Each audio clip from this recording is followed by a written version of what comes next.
That's pretty rough out there today. Yeah. So what was it like? Yeah, I haven't done this conference here in a while here. Started out with the A group. You know, it was people in their drops right off the bat. Wind out of the northwest, pretty strong, about 16 miles an hour, I'm guessing. Catching every light as the B group, steady pace group, kind of always were on our wheels and stuff, making the A guys a little nervous. Kind of like they weren't really that fast, I guess.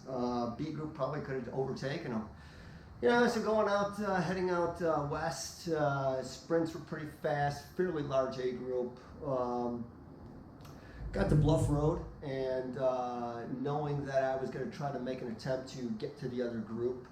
Yeah, so I really upped the pace, very, very, very hard on Bluff, only to get passed by Carl Lombacher. I mean, this guy shows up in a speed suit with, you know, a bike from 2007. It makes you scratch your head a little bit, like, who is this guy all of a sudden?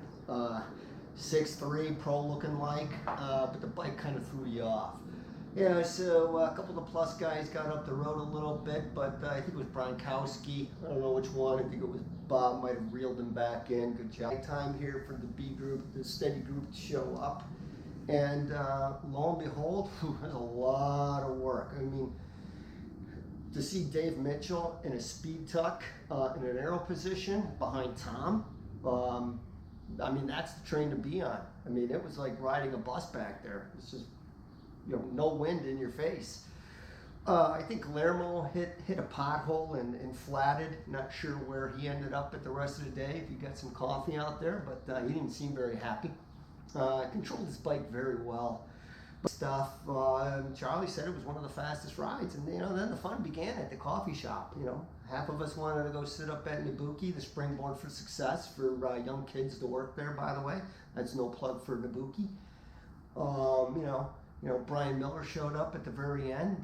You know, he was concerned about the markets, and you know, Charlie was along the avocado market, and you have to be concerned with the banana fungus because you know that could take down a whole primal species. Charlie said he was pretty worried, but you know, I think the hardest thing about today's ride was riding solo back home into the wind. I mean, nothing harder than that.